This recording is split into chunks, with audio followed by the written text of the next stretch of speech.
Исәнмесез, хөрмәтле телевизор караучыларыбыз, эфирда яңалыклар чыгарылышы, студияда мин Эльвира Камалетдинова. Районда һәм шәһәрдә хисап җыелышлары, авыл җирлекләрендә халык җыеннары дәвам итә. Бүген Азнакай шәһәр суды еллык эшчәнлеккә йомгак ясады. Бүген Азнакай шәһәр судында узган елгы эшчәнлеккә йомгак ясап, түгәрәк өстәл сөйләшү узды. Биредә район башлыгы Марсель Шайдуллин, федераль һәм җәмәгать судьялары, суд аппараты хезмәткәрләреннән тыш, райондагы хукук сагы органнары һәм учреждение вәкилләре дә катнашты. Сөйләшүне еллык эшчәнлеккә йомгак ясап, шәһәр суды рәисе Илдар Шәрифуллин башлады. Ул узган елның коронавирус эпидемиясе тудырган үзенчәлекләренә, закончалыктагы үзгәрешләр белән бәйле төп аспектларга тукталды, федераль һәм иҗтимагый судьялар эшен бәяләде. Суд производствосындагы эшләргә җентекле анализ ясады. Түгәрәк өстәл сөйләшү барышында үзара эшчәнлектәге җитди мәсьәләләр дә күтәрелде, алга бурычлар куелды. Бүген шәһәр һәм район халкы Азнакай район советы депутаты, Әфган сугышы ветераны Миргазиян Габдулла улы Динмөхәммәтов белән хушлашты. Батырлык өчен медале иясе, җәмәгать эшләрендә актив катнашып, һәркемгә ярдәм кулы сузган райондашыбызны соңгы юлга озатырга чит шәһәрләрдән дә якташларыбыз кайткан иде. Районның иҗтимагый тормышында катнашкан, шактый еллар Әфганстан сугышы ветераннарының Россия берлегенең Азнакай төбәк бүлекчәсен җитәкләгән Азнакай район советы депутаты Миргазиян Динмөхәммәтовның исеме һәркемгә яхшы таныш. Ул 1966 елның 9 июнендә Азнакай районы Камышлы авылында туган. 1984-86 елларда Әфганстанда хәрби интернациональ бурычын үти. Каты яраланып, контузия ала. Батырлык өчен медале белән бүләкләнә. Әлеге вакыйгалардан соң шактый вакыт узса да, ярдәмгә мохтаҗ сугышчан дусларына игелекләр кылып, яу кырында ятып калганнарның әти-әниләренә кулдан килгәнчә булышлык итеп, ярдәм күрсәтеп яши ул. Ул күп автогонкаларны үз өстенә алып, сабан туйлары оештырып, бик кешегә ярдәмчел булды инде. Менә үлгән афганистларның әти-әниләренә һәр вакыт 15 февральдә былай да үлгән солдатларның каберләрен яңарту турында кайгыртып йөрде инде.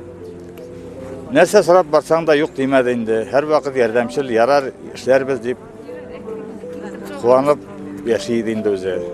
Әле күп планнары эшләнми калды, әле аның алда планнары күп.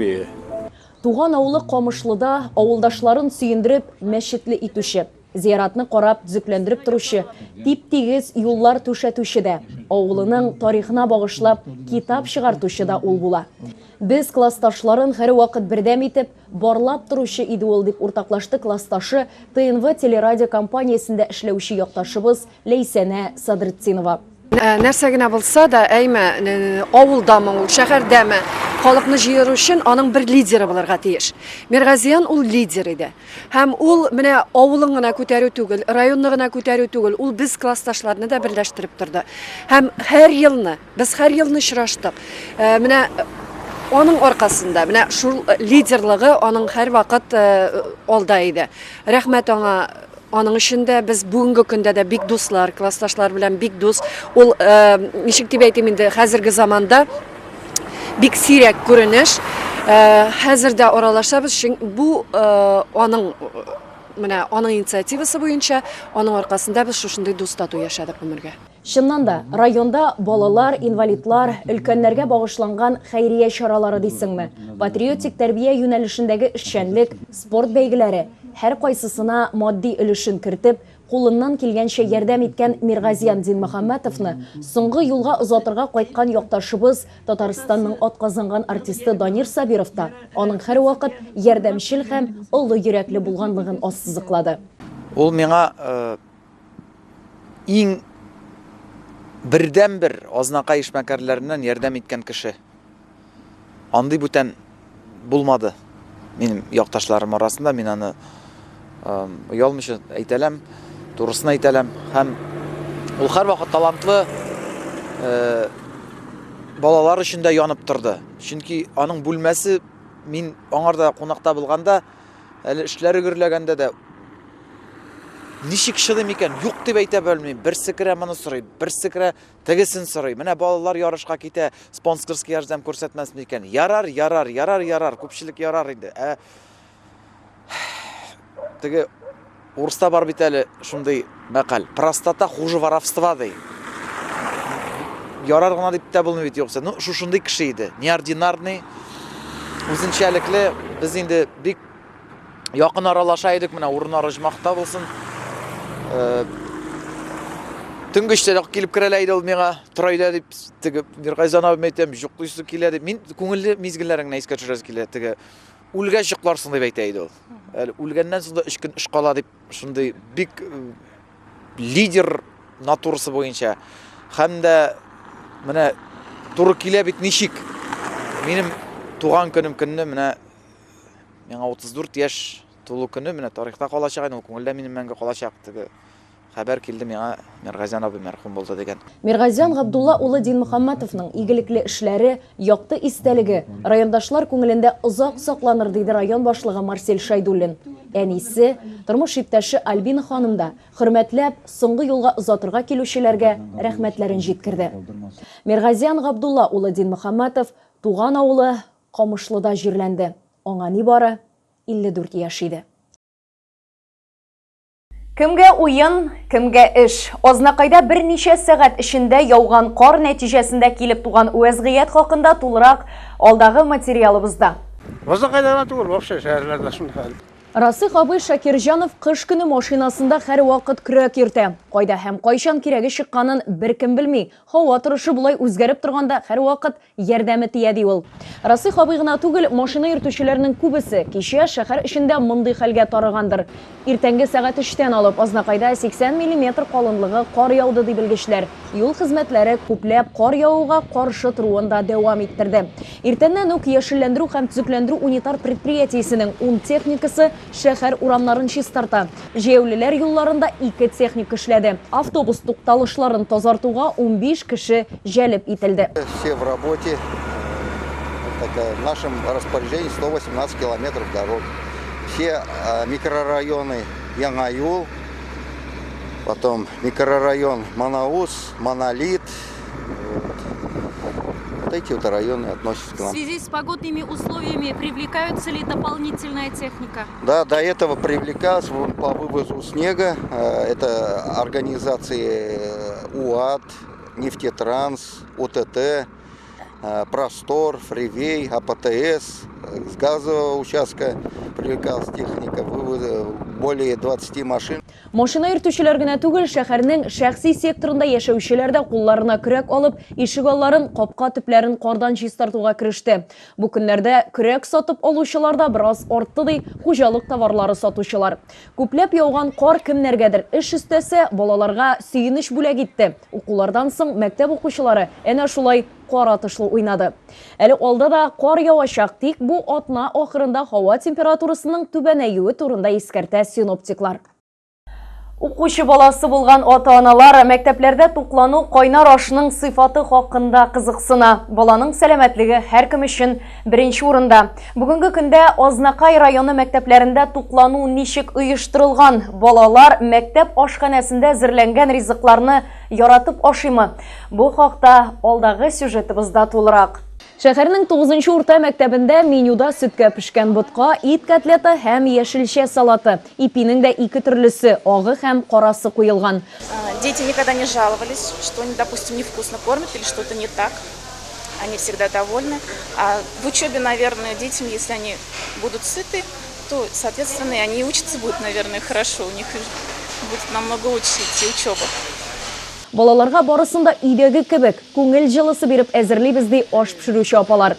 Туклануның ничек оештырылуы, аның сыйфаты белән бу көнне Татарстан Дәүләт Советы депутаты Таһир Хадиев, район башкарма комитеты җитәкчесенең социаль мәсьәләләр буенча урынбасары Дамир Гыйләҗев, Мәгариф идарәсе җитәкчесе Зөлфия Гыйләҗева танышты. Алар шәһәр һәм авыл балалар бакчаларында булып, урында ук балалар белән аралашып, аш пешерүчеләр мәктәп җитәкчелеге белән сөйләште. Булган сорау тәкъдимнәрне, проблемаларны да өйрәнде алар.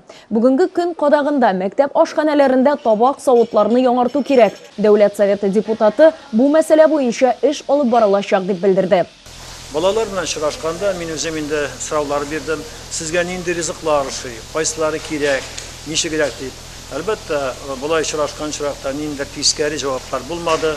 Һәм шул ук вакытны мәктәпләргә һәм балалар бакчасына менә кайбер бигрәк тә инде пешерү, безнең инде менә җиһазларын дип әйтер, табак савытлар буенча. Бу сорауларны мин инде үзебезнең Дәүләт Советы Фәрит Хәйлускада, аннан соң инде хөкүмәт даирәләренә җиткереп, бу мәсьәләләрне хәл итү ул безнең төп бурычларыбызның берсе була. Ризыкның сыйфатын әти-әниләр комитеты да күзәтүдә тота ала. Мәктәпләр менюны үзләренең сайтларында урнаштырганнар. Бу хакта Мәгариф идарәсе җитәкчесе Зөлфия Гыйләҗева белдерде. Районыбыз мәктәпләрендә барлыгы 6829 укучы белем ала. Аларның 99,6% кайнар аш белән тәэмин ителгән. 28 укучы өйдә торып укый. Аларның 14-е башлангыч сыйныфта. Россия Федерациясе президенты Владимир Путин йөкләмәсе нигезендә район мәктәпләре ашханәсендә барлыгы 3123 башлангыч сыйныф укучысы бушлай туклана. Кешеләрнең гомеренә, сәламәтлегенә куркыныч янаган хәлләр булганда кичектергесез чаралар күрүче хезмәтләр бик тиз һәм төгәл карарлар кабул итәргә, гамәл кылырга тиеш. Менә шушы вазифа бердәм дежурлык диспетчер хезмәтенә йөкләнә дә инде. Азнакайның бердәм диспетчер хезмәте турында алдагы материалыбызда тулырак. Бердәм диспетчер хезмәте райондагы барлык кизү торучы хезмәтләр өчен югары орган. Гадәттән тыш хәлләр килеп чыкканда мәгълүмат туплый һәм тиешле өлкәләргә хәбәр бирә алар. Азнакайлар бердәм диспетчер хезмәтенә күбрәк янгын очраклары, юл транспорт һәлакәтләре турында хәбәр итәләр ди. Бердәм диспетчер хезмәте җитәкчесе Айсылу Зарипова. Поступают у нас звонки в большинстве случаев о дорожно-транспортных происшествиях. За сутки могут быть 20-25 сообщений. Моңа кадәр бердәм диспетчер хезмәте янгын сөндерү частендә урнашкан. Бүгенге көндә алар аерым бинада. Биредә 4 диспетчер тәүлек сайын алышынып эшли. Шушы көннәрдә эш барышы белән район башлыгы Марсель Шайдуллин да танышты. Гадәттән тыш хәлләр килеп чыкканда алар турындагы мәгълүмат 112-101 телефоннары аша алына һәм бердәм дежурлык диспетчер хезмәте аша барлык тиешле хезмәтләргә җиткерелә. Эш төгәл итеп җайга салынган. Ул Россия гадәттән тыш хәлләр министрлыгының Татарстан буенча баш идарәсенең кризислы хәлләр белән идарә итү үзәге белән бергәләп башкарыла.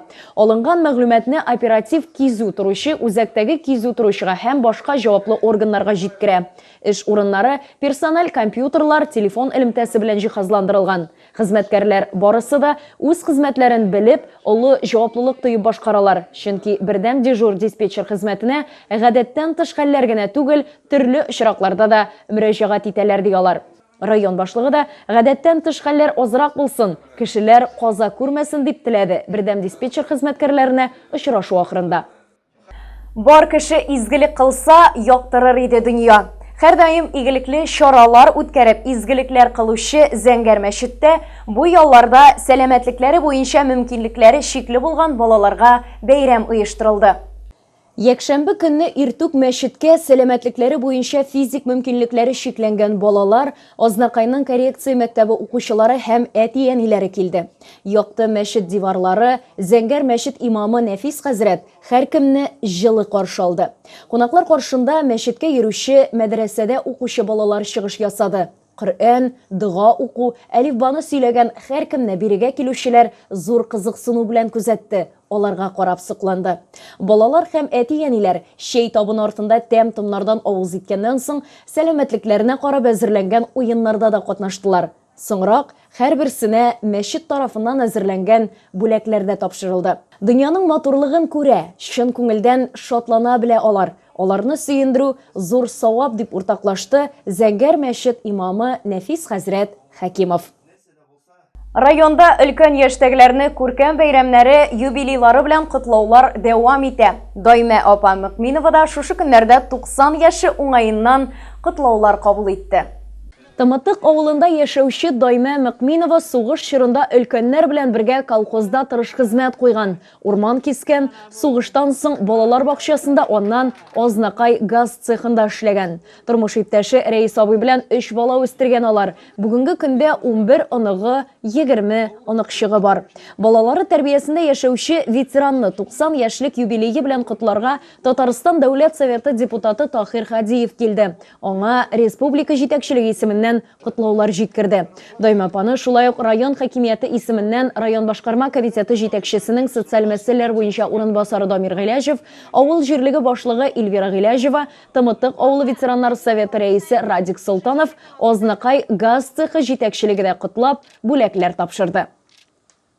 Шушының белән сезнең игътибарга әзерләнгән материалларыбыз тәмам, исән-имин булыгыз.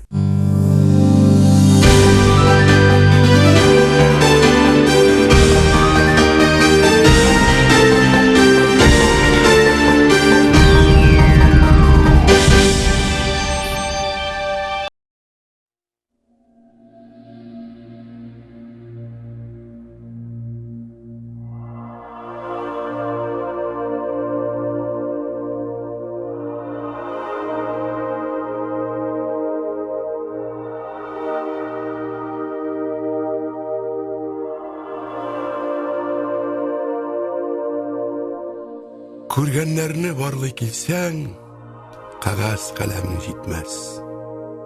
Барламасаң, чордашлар да, тарихта гафу итмәс. Бу дөньяда һәр кемнең үз кыйбласы, сызган юлы, билгеләгән гамәле бар. Без истәлекләрне еш кына яшьлегебез белән бәйләргә яратабыз. Бу һәр вакыт урынлы микән соң? Менә әлеге язма безгә калса, яшьлеккә кайту гына түгел, киләчәккә аваз салу.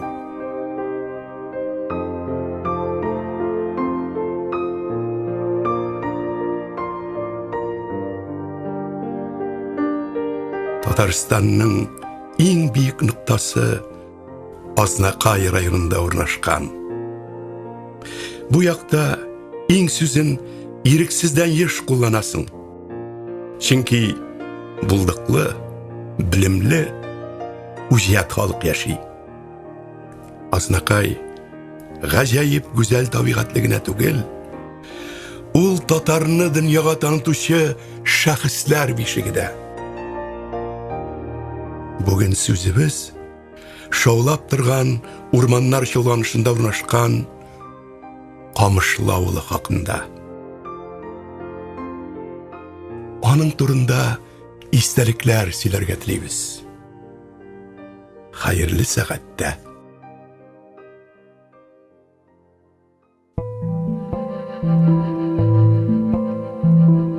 1455 елдан башланган Шал тарихлы Шалпы авылыннан җир җитмәү сәбәпле 88 хуҗалык, кайын, имән, нарат агачлары үсеп утырган яңа җиргә, Камышлы буласы урынга күченә.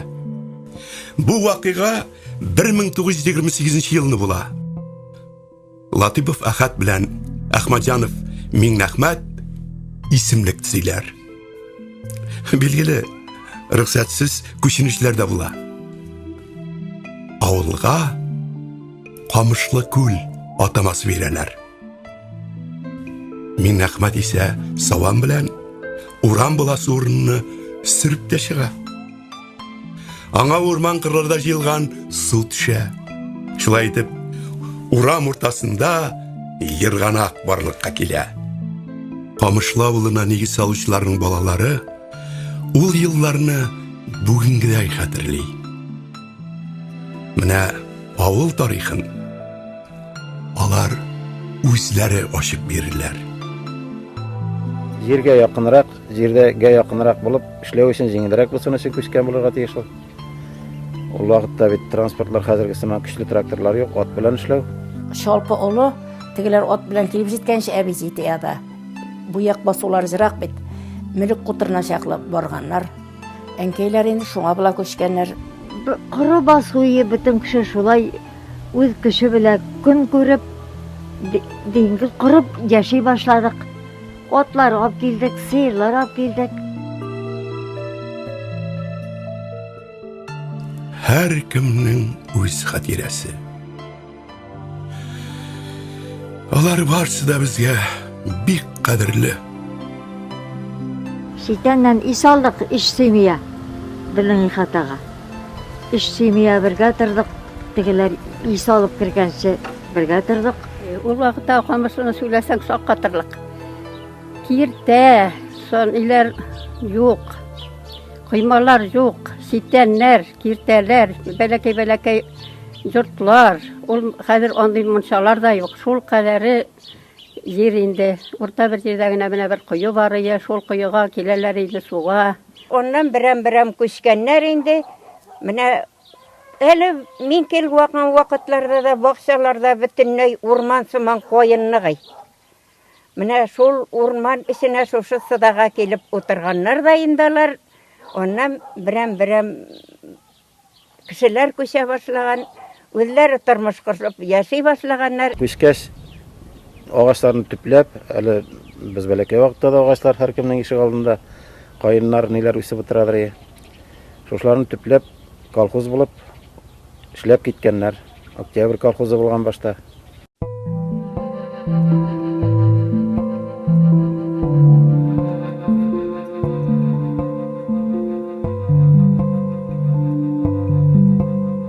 Яхшаны яши башлагач, сугыш башлана, сугышны беләм миңа 5 яшьтә ярым ие.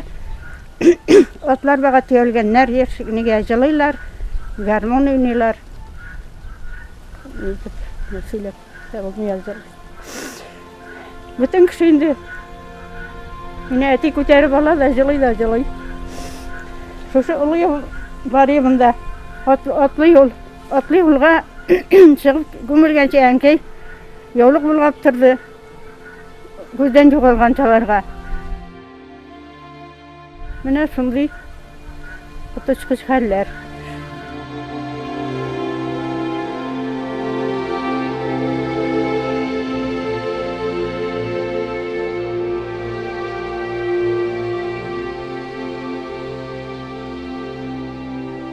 Шушы хатын-кызлар җилкәсендә торып калган бит. Камышлы авылы. Онда бит Камышыда яшьләр күп булды. Ул вакытта бөтен өйрәтенә китте солдат. Күп ел вакытта 70 хуҗалыкта 70 ират булгандыр. Аның бала чагасы тагын күпме булгандыр. Бер семьядан 4 малай үлеп кайтсын әле сиңа. Көн сайын керәләр икесе торга. Мин китап укый башладым, шулай укый башлагач, Кавказ пленниген укыталар көн сайын. Эй, мискенкәем, безнең ирләрбез дә утыра торгандыр шулай пленда дип. Сугыш вакытында бездән 126 солдат киткән. Сугышка шуның 49-ы үлгән. Хәбәрсез югалган, менә аларның бездә һәйкәле бар. Клуб кырыенда. Кулсыз кайтканнар, аяксыз кайтканнар. Алар инде иртәрәк тә кайтканнар. Шунлык белән дә исән калганнардыр инде. Дөнья көтәрлек иратлар анда китеп, шунда әрәм булганнар, үлгәннәр. Тул әбиләр бар, Магыйда апалар, Сахира апалар. Алар монда бездә бер 10-лап, 15-ләп кеше. Менә алар бит бала табып, яхшылап шушы авылны гөрләтеп яшәүче кешеләр иде. Эй, авыл.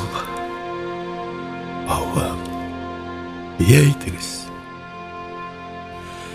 Кайсыгызның гына авыл исенә төшмәй. Кемне генә сагындырмый. Әйтегез.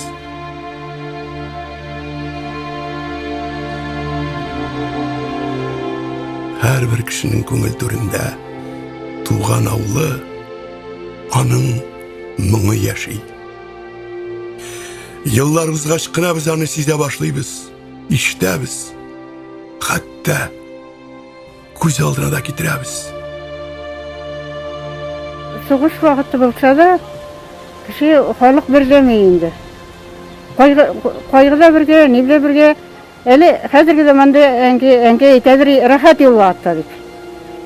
Bir türlü koyarganla bütün kişi bir kişiliydik. Xatireler bilen yaşayız. Çünkü bizning tomirimiz, şişme başımız avuldan.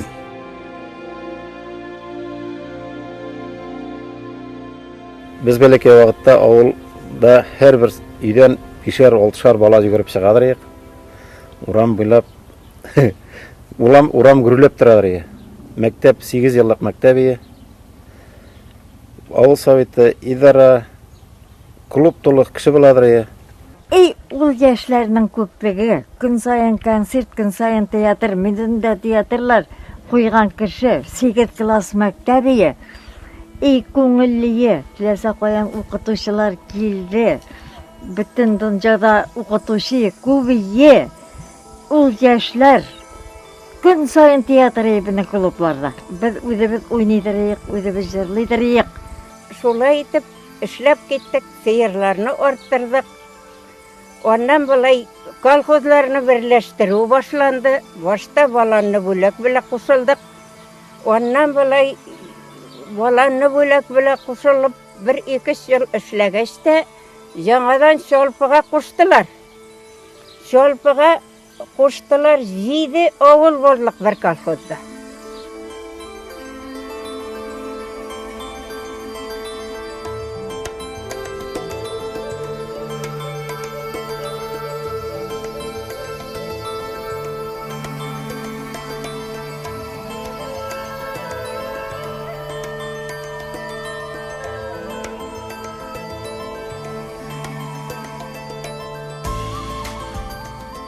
Evilerimiz baribir dinni taşlamadılar. Mene Sojide evi bari, Fatima evi bari, onlar dinni taşlamaganlar. Benim koynanam bari, onlar dinni yo'qoltmadılar, sakladılar. Avulda din bitmedi, Allah'a şükür. Allah'dan başka bir nerse de yok. Bizni kichkinadan 1-klassga kirgach, ayni duolar yozdıra başladı. Azan tavışı kile. Sıqırağan kökürekni əzgine kuzgatıp algan suluş tınıp qala. Халык инде безнең мәчетебезне бик ярата, Аллаһка шөкер. Бу мәчеткә әз булса да җыела. Иншаллаһ инде Аллаһ субханала ва тааля безгә көч ва куәт бирсә, бу планнарыбыз инде бу бәләкәй авыллардан ничек тә булса 2-3 кешене җыеп, шушы Камышлы авылына җомаларга җыеп, бер бәләкәй генә гаилә, бер бәләкәй генә дисәк, җыелса бик әйбәт булыр, шуннан башлап таралып китер. Иншаллаһ, Аллаһ субханала ва тааля авыл җирендә мәчет булса, ул авылның киләчәге бар.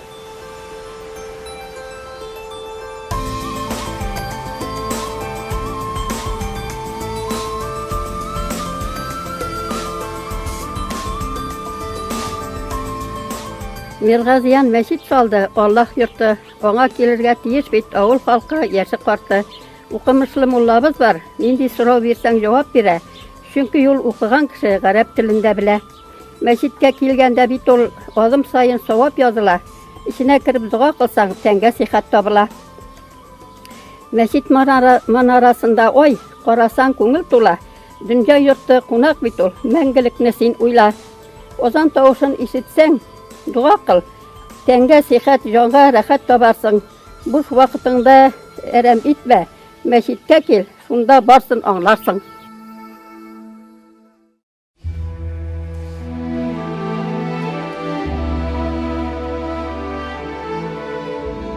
Дусларым, туганнарым, халкым, бу язманы караганда уйланмый калганнарыгыз сирәк булыр. Үткәннәр киләчәккә сызган юл бит ул. Аны безнең ата-бабаларыбыз менә шулай итеп башлаган икән.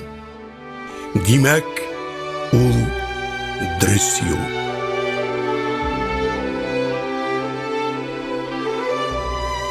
Ә без аларның дәвамчылары фикерен җиткерергә тиеш.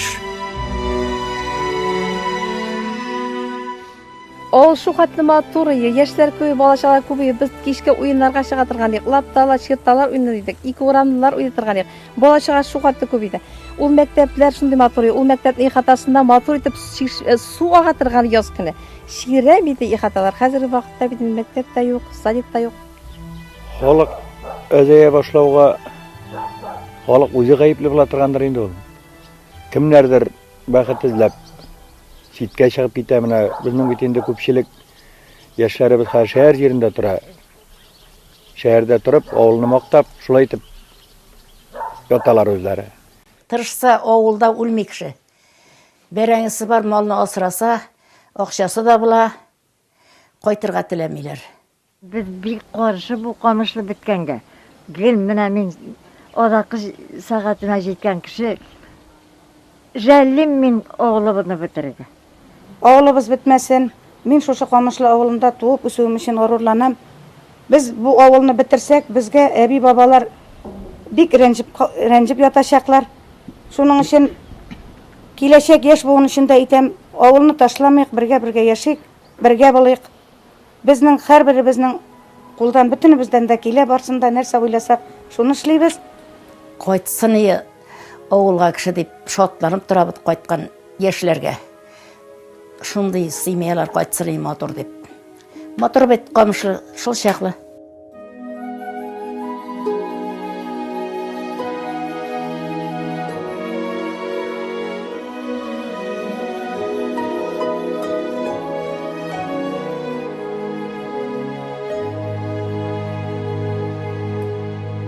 Bizden indi avul bulmasa indi özümüzden bana aytıp bitirek gerek. Historiyamızı bilmeyiz diye bitirek gerek avul bulmasa. Ondan sonra özümüzden ilki əbi babalardan kiletiren grup adetlerini bilmeyiz. Buna şunun için avul gerek diye bitiresim geliyor. Ondan sonra indi bizden dinimizin de indi bizden komünistler gelgen vakitte da imенно şol din saklanıp kalan bizim avul yerlerinde. Avul yerlerinde əbi babalar şol özlerinin unukların şul bismillahlarını öğrettiler, bitinde bizden toja abiler öğrettiler. Mana şuna indi özümüzden dinimiz saklanады дип әйтәм. Бүгенге көндәге инде тенденция бара, ислам дине күтәрелә, алга таба бара. Инде ислам дине алга таба барса, бу авылларның иншаллах киләчәге бар.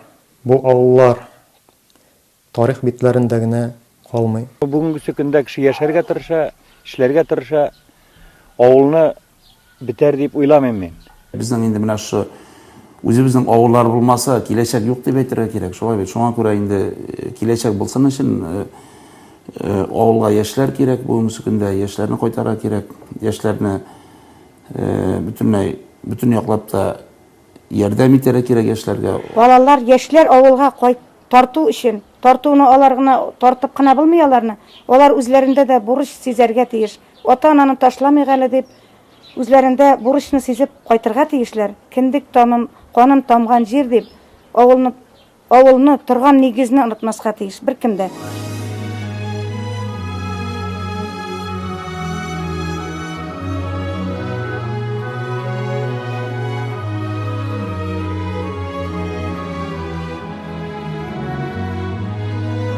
Яңа туган бала аваз салгандай, һәр гамәлнең башы бар.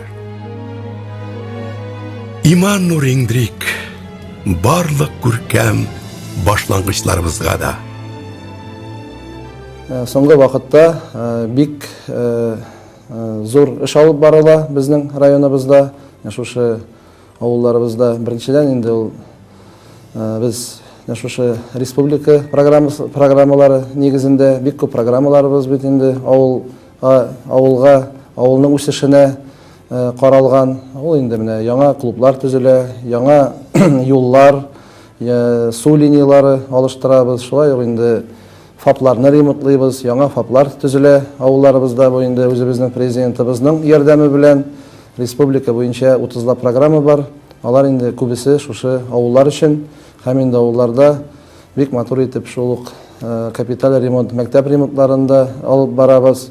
Алар барысы да шушы авыл яшәсен, авылдагы халык китмәсен шәһәргә, һәм инде икенче зур шәһәрләргә яшьләребез шунда калып, матур итеп хезмәт итсеннәр, эшләсеннәр, һәм инде шушы авылны тагын да матурласыннар, һәм тагын да күтәрсеннәр. Бәхет ул мизгел, һәм ул яшәеш белән бәйле. Матур эзләр калдырлык итеп яшик. Шиде буын изе калган Бакыртау буйларында, күңел кәемгел ашкына, камышлым кырларына, якты күлгә тәңкә салдым, бетмәде сагышларым, гомерлеккә камышлыма бәйләнгән язмышларым, якты күлгә тәңкә салдым, бетмәде сагышларым, гомерлеккә камышлыма бәйләнгән язмышларым.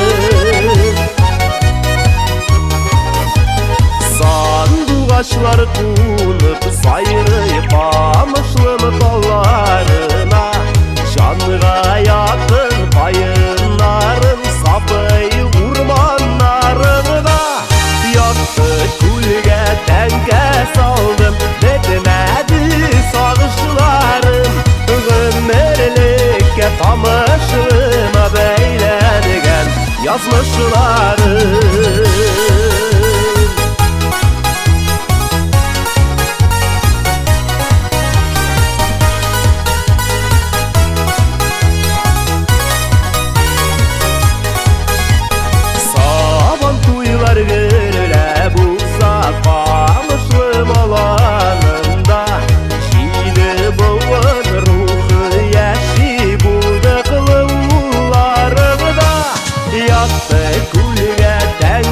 Saldım betmedi sağışlarım, gümmerlikке kamışlıma beylengen yazmışlarım. Yaktı kulge tenke saldım betmedi sağışlarım, gümmerlikke kamışlıma beylengen yazmışlarım.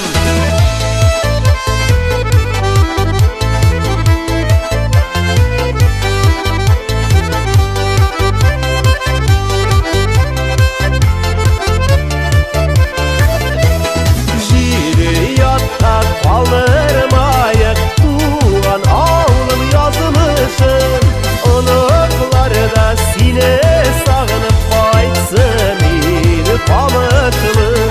Yaktı kulge tenke saldım, betmedi sağışlarım, gümmerlikке kamışlıma beylengen yazmışlarım, gümmerlikke kamışlıma beylengen yazmışlarım, beylengen yazmışlarım.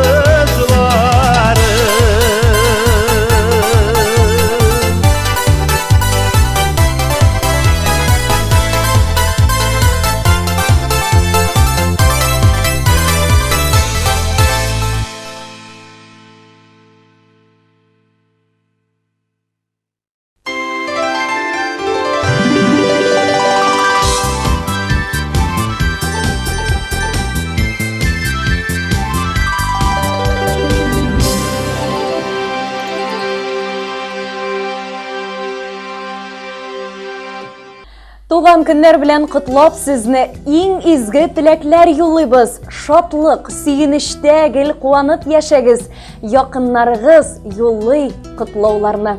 Исәнмесез, хөрмәтле телевизор караучыларыбыз, эфирда сезнең хатлардан тилгән бәйрәмегез котлы булсын тапшыруы. Бүгендә иң җылы теләкләрне матур җырларга төреп, үзләренең юбилейларын билгеләп үтүчеләр хөрмәтенә яңгыратырбыз. Инде иң беренче тәбрикләү хаты үзенең күркәм 85 яшьлек юбилейын билгеләп үтүче Миргали абый Шакировка юлланыр. Туган көнең әти котлы булсын, сау сәламәт булып, гел куанып яшә. Безнең өчен олы бәхет бит ул. Синең белән булу, янәшә. 1 февраль көнне безнең хөрмәтле, яраткан тормыш иптәшем, әтиебез, бабабыз Шакиров Миргали Төхбәгали улының туган көне, олы юбилее 85 яшь тулган көне. Ихлас йөрәктән, иң матур, иң изге теләкләребезне кабул итеп ал, әткәебез. Аллаһ биргән гомереңне сәламәтлектә, тигезлектә, муллыкта яшәвеңне генә теләп калабыз. Рәхмәт сиңа булганың өчен, рәхмәт сиңа бүгенге көндә дә безгә терәк, таяныч булганың өчен. Саулык, сәламәтлек белән алга таба да күңел тынычлыгында яшә. Без сине бик яратабыз. Рәхмәт әткәй, барысы өчендә без бәхетле синең яныңда. Син зур терәк безгә авыр чакта, тормышта ямле, тик син барында. Әтиебез 100-гә җиткәндә дә дәртле булсын йөрәк тибешең, матурлардан матуррак булсын гомереңнең калган өлеше. Иң изге матур теләкләр белән сине яратып һәм хөрмәт итеп, әниебез, балалар, оныклар, туганнар исеменнән кызың Ландыш дигелде котлау хатында. Хөрмәтле Миргали абый, бәйрәмегез котлы булсын. Якын кешеләрегезнең ярату тулы котлау сүзләрендә яңгыраган барлык теләкләр дә чынга ашсын. Чын күңелдән без дә сезгә ныклы сәламәтлек һәм күңел тынычлыгы теләп калабыз. Бәйрәмегез белән.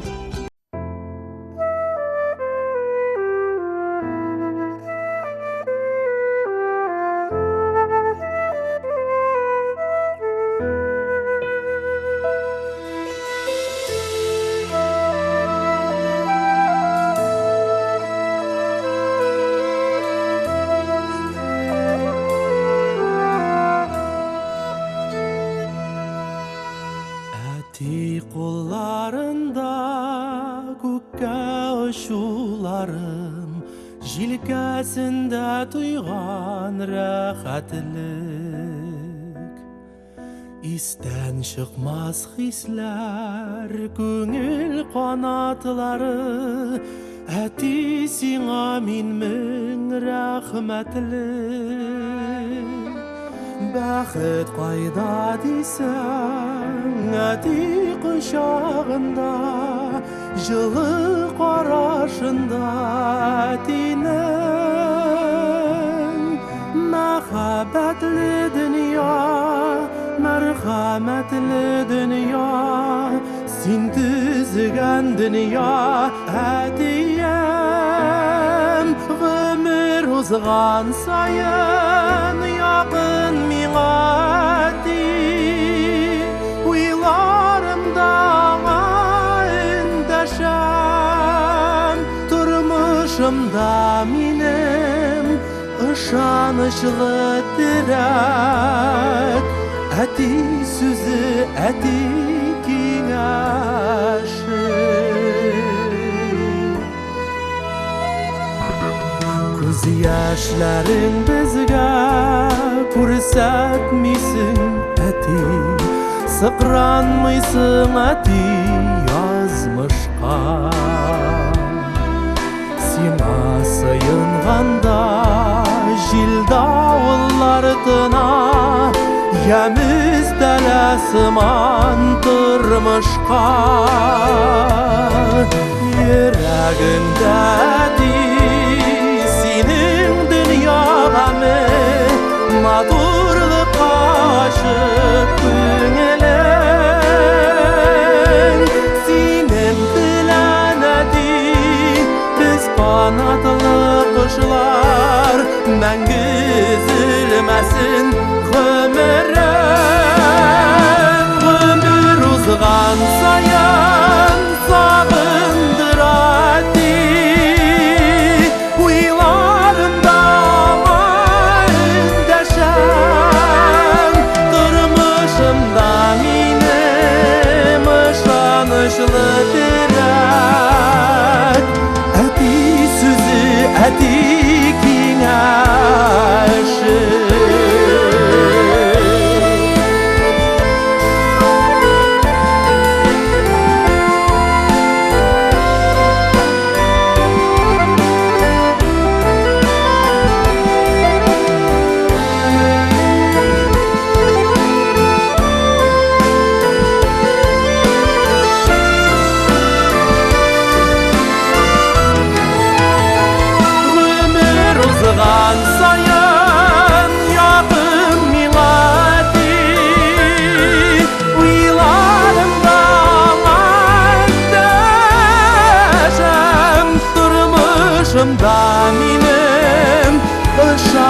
yaşlıdır Hadi sözü hadi kinaşı Durmuşumda benim ışanışlıdır Hadi sözü hadi kinaşı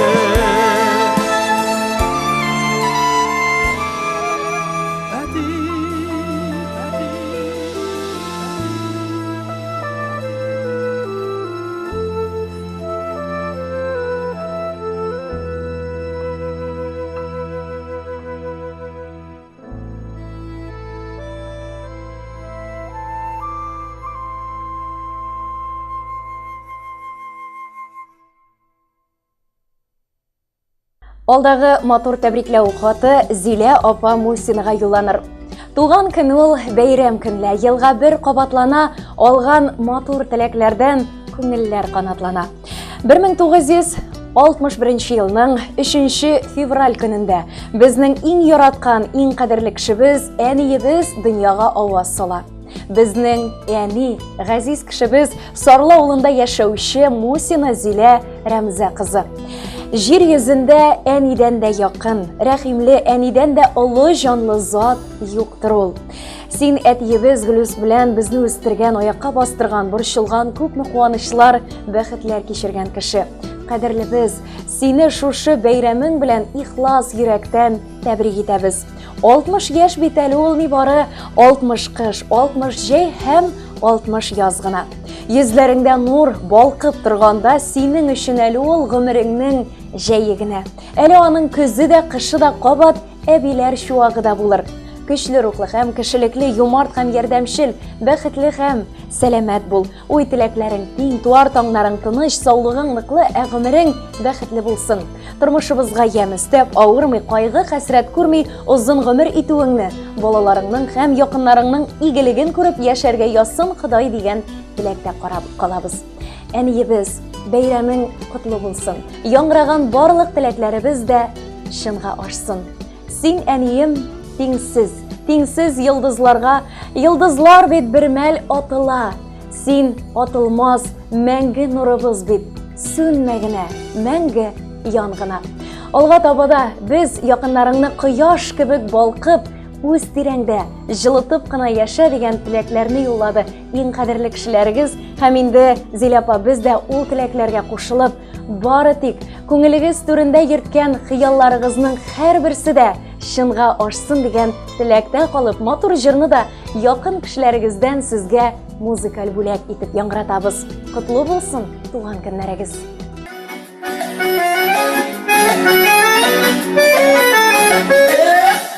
Bugün bizde olu beyram, әниемнің бәйрәме. Biz balalar ketib aldık senin tuğan gününe. Yılanma, emin yılanma, yaşın hep yaşıpsın. Saçlarını kesmişsin, yapraklar kesmişsin. Yılanma, emin yılanma, yaşın hep yaşıpsın. Saçlarını kesmişsin, yapraklar kesmişsin.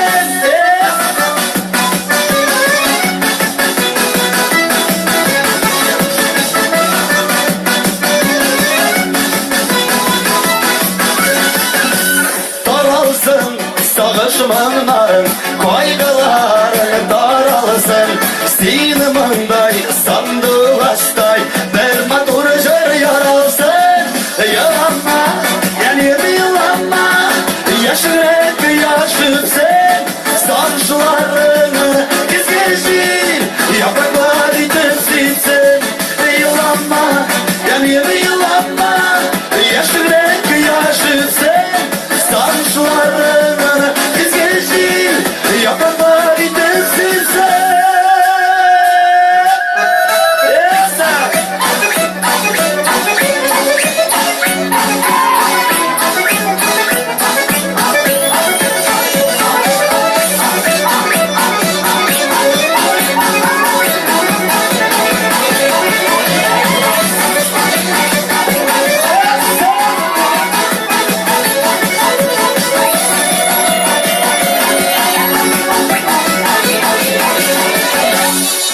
yapma, yanayım buz yapma. Gün elini yaraların, yaşlıgının teslim olur.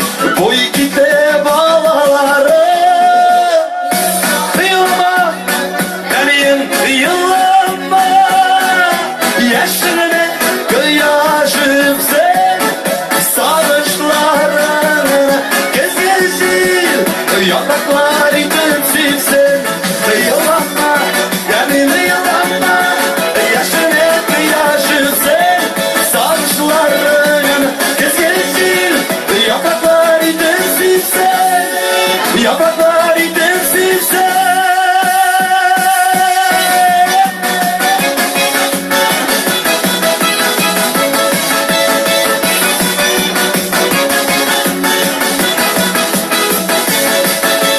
Yıllanma, beni yıllanma. Yaşın hep yaşın sen. Sarmışların izlesin. Yapraklar izlesin sen. Hürmetli tomoshachilarimiz, şuşының bilen bizning bugungi efirimiz oxirina da yaqinlashdi. Bayramlarning motor xotirasi ko'ngillarda qolsin ali o'yilib, tabrikleymiz sizni shin ko'ngildan yaqinlaringizga birga qo'shilib yo'llangan barliq tilaklarda shinga oshsin, yaqin kishilarga yanashasida baxtga tirinib yashagiz degan tilakda qolib, sog' bo'lashamiz, eson-emin bo'ling'iz.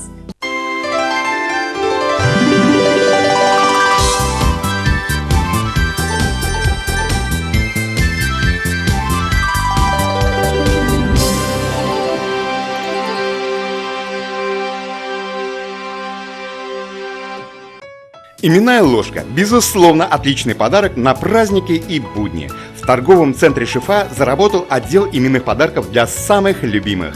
Наши приборы смогут украсить ваш стол и послужат прекрасным подарком на долгие годы. У нас в ассортименте только качественные ложки российского производства. Также оперативно выполним коллективные заказы. Ждем вас по адресу Азнакаева, торговый центр «Шифа», улица Нефтяников, 33, телефон 8 987 173 63 95. Новый смарт-кроссовер Cherry Tiggo 4. Готовый показать свое превосходство. Стильный, технологичный, первый. Прикоснитесь к будущему уже сегодня. Открывая новые грани характера за рулем Cherry Tiggo 4. Запишитесь на тест-драйв у официального дилера «Диалог Авто» в городе Азнакаево. Шихудинова, 12Б, телефон 99 006. Любые ремонтно-отделочные работы в квартире, доме, офисе 24 часа в сутки. Телефон 8 939 300 92 67. Колор. Еще больше торговых площадей и, как следствие, больше строительно-ремонтных инструментов и расходных материалов к ним, электротехнических изделий и сварочных аппаратов, сухих смесей, цемента, фанеры, утеплителя. Компания «Колор». От и до в решении ваших строительно-отделочных вопросов. Наш телефон 7 70 80. Дорогие мамы и папы, вы находитесь в трепетном ожидании малыша или уже являетесь счастливым родителем? Малыш Плюс готов решить многие вопросы, связанные с этими приятными событиями. Достойный ассортимент колясок, кроваток, а также манежи, качели, стол-стульчики, автокресла, санки, велосипеды, комплекты в кроватке и на выписку, одежда для детей с рождения и старше, обувь, игрушки, электромобили, детское питание, косметика, подгузники и многое другое вряд ли останутся без вашего решения приобрести все необходимое в одном месте. Малыш Плюс. Все от А до Я для вашего малыша. Азнакаева, Ленина, 27, телефон 9 56 42. Ежедневные рейсы в Альметьевск от пассажирского агентства «Мандарин», генерального транспортного партнера ТНТ Азнакаева. Отправление из Азнакаева в 6, 6:30, 7, 8, 9, 10, 11, 13, 14, 15, 16, 17 и 18:00. Из Альметьевска в 7:30, 8, 9, 10, 11, 12, 13, 14, 15, 16, 17, 18, 19 и 19:30. Остановки: онкологическая больница, ТЦ «Панорама», Деканевче, драмтеатр, главпочтамт, медсанчасть, Макдональдс, Огни, Тихоновка, Мактама. Развозим по городу и осуществляем курьерскую доставку. Магазин «Строймаркет» предлагает новую линейку товаров в своем ассортименте, а именно все необходимое для оборудования бани, банные печи, газовые горелки, дымоходы и комплектующие элементы к ним, а также деревянные изделия для отделки и оснащения внутреннего интерьера помещения бани. Традиционно мы сохраняем широкий ассортимент строительно-отделочных материалов, различных инструментов для ремонта, лакокрасочных изделий, грунтов, шпатлевок, расходных материалов для подвода воды и всего самого необходимого в хозяйстве и быту. Магазин «Строймаркет» Строймаркет – ваш надежный и выгодный партнер в строительстве и ремонте. Наш адрес – улица Гагарина, 2А, телефон 8 917 913 27 70.